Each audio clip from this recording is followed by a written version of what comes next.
চিঠিতে তুমি কি লিখছো? খারাপ কিছু? না, তেমন কিছুই না, সাধারণ কয়েকটা কথা লিখছি। তাহলে কান্না করব কেন? তুমি তো একটা পাগলি, অল্পতেই কান্না করে ফেলো, তাই বলছি। আচ্ছা যাই হোক, রেহানা, তুমি কি জানো আমার সবচেয়ে বেশি মন খারাপ কখন হয়? কখন? তোমার চোখের পানি দেখলে। খারাপ কিছু যে কান্না করব? ঠিক আছে, কান্না করব না। হাসান, তোমার কি মন খারাপ? না। আচ্ছা, একটা কথা বলবো, শুনবা? আচ্ছা শুনবো, বলো। আজ শেষবারের মতো সেই গানটা শোনাবা? শেষবার বলতেছো কেন? এরপর থেকে আমি আর শুনতে চাইবো না, তাই। কেন? আরে আজকের পর থেকে রেগুলার তুমি নতুন নতুন একটা করে গান শোনাবা। এক গান আর কতদিন ভালো লাগে বলো? ও আচ্ছা।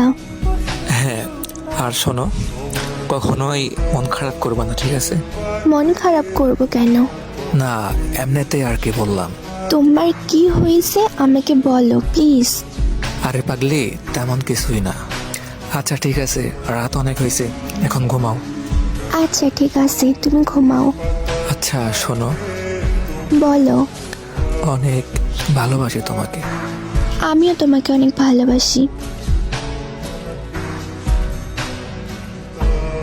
পরদিন সকালে রেহানা তার বান্ধবীকে নিয়ে হাসানদের বাসায় যায়। যাওয়ার পরে দেখে বাসায় অনেক ভিড়, আর সাদা কাফনে জড়িয়ে কে জানে শুয়ে আছে। রেহানা জিজ্ঞেস করলো, এইটা কে? একটু পরে পাশ থেকে কে যেন উত্তর দিল, এটা হাসান, ও আর এই পৃথিবীতে নেই। এইটা শোনার পর রেহানা একটা চিৎকার দিয়ে ওইখানে জ্ঞান হারিয়ে ফেলে। টানা 3 ঘন্টা পর রেহানার জ্ঞান ফিরে সে আর কোনো কিছু না ভেবে ডাইরেক্ট হাসানের রুমে চলে যায়। যাওয়ার পরে ওর কথা অনুযায়ী একটা বক্স পাই। বক্সটা খোলার পরে ওখানে একটা চিঠি পাই। চিঠিটা পাওয়া মাত্র চিঠিটা খুলে পড়া শুরু করে।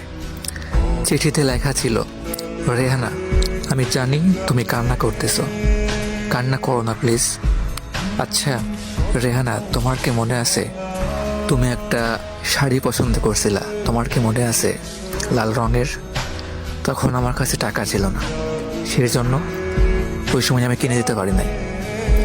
শাড়িটার দাম ছিল 2050 টাকা। তখন আমার কাছে টাকা না থাকায় কিনতে পারি নাই। বাট কাল যখন আমার কাছে টাকা আসলো, হাতে টাকা পাইলাম, তখন তোমার সেই শাড়িটির কথা মনে পড়লো। কিন্তু যে দোকানে শাড়িটি পছন্দ করছিলা, সেই দোকানে অনেক খোঁজাখুঁজির পরেও শাড়িটি পেলাম না। পুরো মার্কেট খুঁজে অনেক কষ্টে সেই শাড়িটি পাইছি। পাওয়ার পরে দেখো, ওটা তোমার